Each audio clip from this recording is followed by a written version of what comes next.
Imagine this for a second. That simple, sticky liquid you barely think about can hold aircraft parts together, seal medical devices, and survive extreme heat without blinking. Most people never ask how rubber cement is actually made. But once you see what happens inside this factory, you'll never look at glue the same way again. Think about this. Rubber cement isn't just sticky. It's controlled chemistry dancing on a knife's edge. Too hot, it fails. Too cold, it separates. And the margin for error is smaller than a human hair. What happens next surprised even experienced engineers.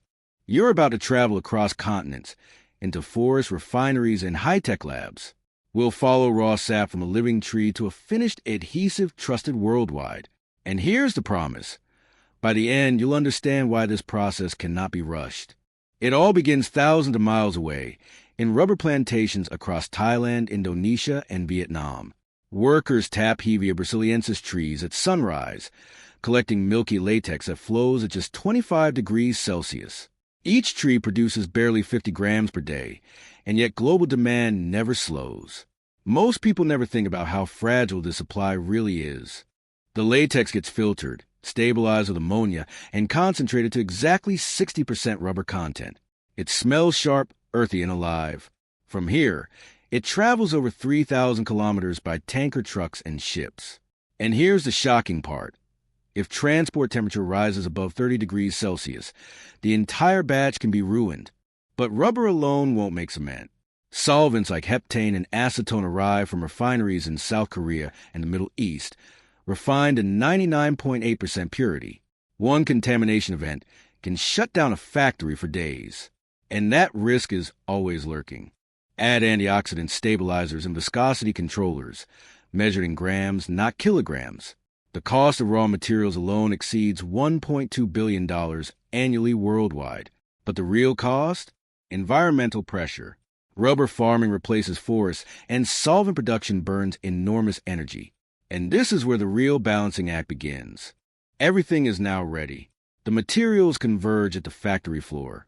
But once mixing starts, there is no pause button. And one wrong move here can destroy weeks of work. Imagine standing next to the mixer. The temperature climbs to 45 degrees Celsius. Pressure stabilizes at 3 bar, and the drum spins at 120 revolutions per minute. Rubber dissolves slowly into solvent over exactly 90 minutes. You hear a low hum, smell sharp chemicals, and feel heat radiating through the steel. As the mixture turns glossy, technicians adjust viscosity in real time. Too thick, it won't spread. Too thin, it won't hold. Sensors measure flow down to 0.01 Pascal seconds. This is where chemistry becomes choreography.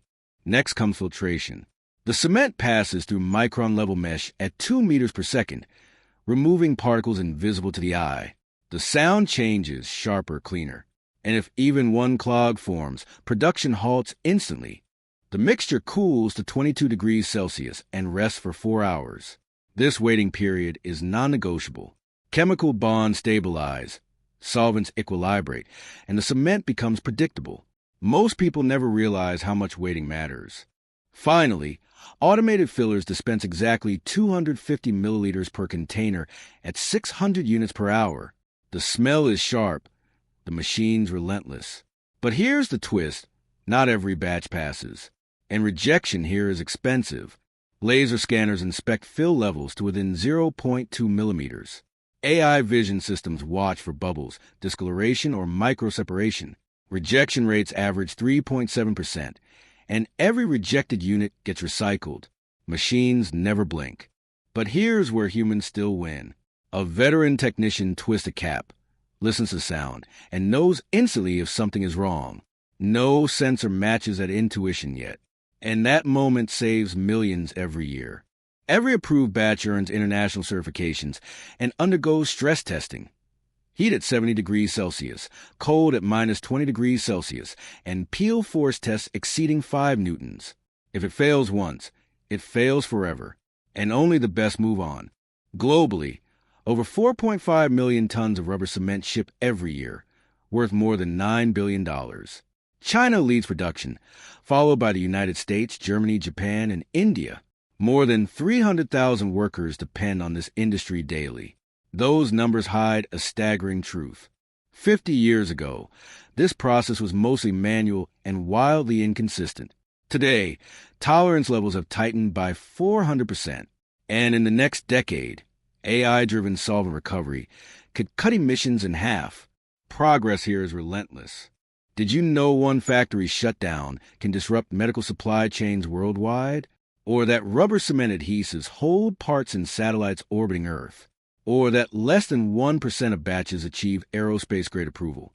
That's how high the bar really is. We started with a tree in a quiet forest and ended inside one of the most controlled environments on Earth. Every step mattered. Every second counted. The next time you hold one of these in your hands, remember, it didn't just appear.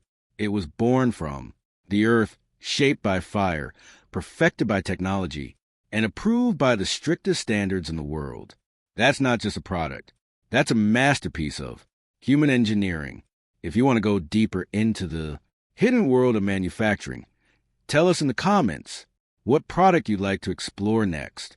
Like this video, subscribe to the channel, and we'll see you inside the next factory.